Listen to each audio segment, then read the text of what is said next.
జై శ్రీరామ్.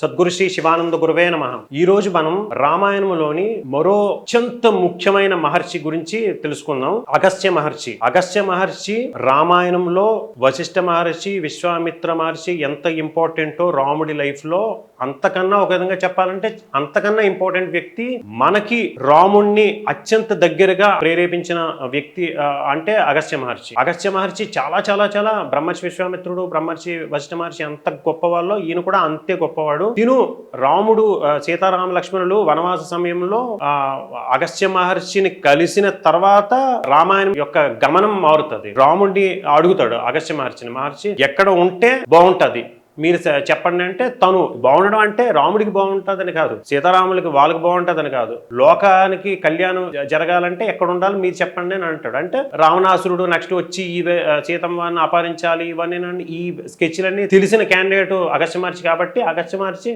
చెప్తాడు, మీరు ఇక్కడ ఉండండి, పంచవటిలో ఉండండి, ఇక్కడ ఇలాగ కుటీరం వేసుకొని అక్కడ ఉంటే మొత్తం లోక కళ్యాణం జరుగుతుంది అని చెప్తాడు. సో ఆయన యొక్క మాటని అనుసరించి సీతారాములు లక్ష్మణులు అక్కడికి వెళ్ళి పంచవటిలో కుటీరం వేసుకుని ఉంటారు. ఆ తర్వాత మీకు తెలిసిన, మన అందరికి తెలిసిన విషయమే, శూర్పణఖ రావడం, తర్వాత రావణాసురుడు సీతమ్మని అపహరించడం, ఇదంతా ఇది అవుతుంటది.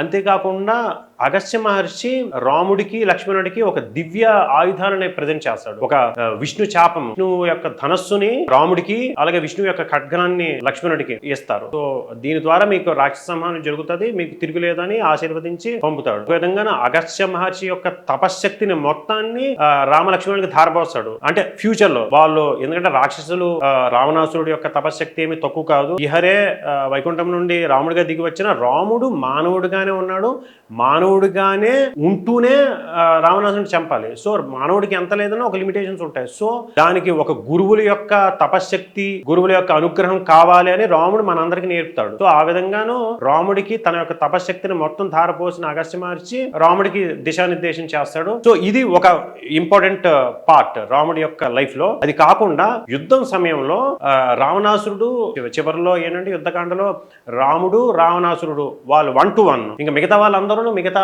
అటు రావణాసురుడు రాక్షస సేన, ఇటు వారణ సేన కామ్ గా ఉంటారు, ఆడియన్స్ లాగా చూస్తుంటారు. వీరు రాముడు రావణాసురుడు మాత్రమే యుద్ధం చేస్తుంటారు. అలాగా 7 రాత్రులు 7 పగల్లో చేస్తాడు రాముడు. తిను ఎంత తన యొక్క తలను తెగి పడేటట్టు కొడుతున్నా కూడాను రావణాసురుడు మళ్ళీ తలలో పడుతుంటాయి. సో ఇంకా రాముడు లాంటి వాడికి ఇంకా అలసిపోయి విసుగొచ్చిస్తుంది.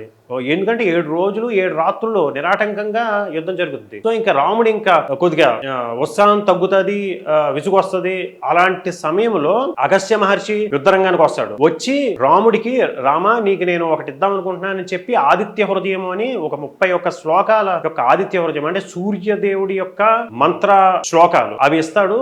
అవి ఇచ్చి, రామ దీన్ని 3 సార్లు చదువు, 3 సార్లు చదివిన వెంటనే ఆటోమేటిక్గా నువ్వు ఇమ్మీడియట్గా చంపగలవు రావణాసురుడు అని చెప్పి వెంటనే వెళ్ళిపోతాడు. ఆదిత్య హృదయం రాముడు చదివిన తర్వాత 3 సార్లు చదివిన తర్వాత ఇమ్మీడియట్ గా అప్పుడు బ్రహ్మాస్త్రంతో రావణాసురుని చంపుతాడు. సో ఆదిత్య హృదయం మన మానవాళికి అందరికి ఇచ్చిన మహర్షి అగస్త్య మహర్షి. సో ఆ విధంగాను రావణాసురుడి యొక్క సంహారానికి రాముడి చేత ఒక విధంగాను చేయించిన వ్యక్తి అగస్త్య మహర్షి. అగస్త్య మహర్షి అంతటి గొప్పవాడు అని మన రామాయణం చెప్తుంది. సో ఇలాంటి అగస్త్య మహర్షి యొక్క కథని మనం విన్నంత మాత్రాన మన యొక్క పాపాలన్నీ పోతాయి అనేది మహాత్ముల యొక్క వాక్కు. సో ఇలాంటి అగస్త్య మహర్షి యొక్క ఈ రామాయణ వృత్తాంతము, రాముడిని ఎలాగ తీర్చిదిద్దాడు అగస్త్య మహర్షి అనేది మనం వినడం ద్వారా మనం కూడా మన యొక్క పాపాలు కష్టాలన్నీ పోయి రాముడిలాగా బతకగలిగినంత ఓర్పుని, రాముడిని మనం ఫాలో చేయగలే శక్తిని మనకు అగస్త్య మహర్షి మనకి ఇవ్వాలని ప్రార్థిస్తూ, మళ్ళీ నెక్స్ట్ వీడియోతో మళ్ళీ ఇంకొక మహర్షి గురించి మనం తెలుసుకుందాం. జై శ్రీరామ్.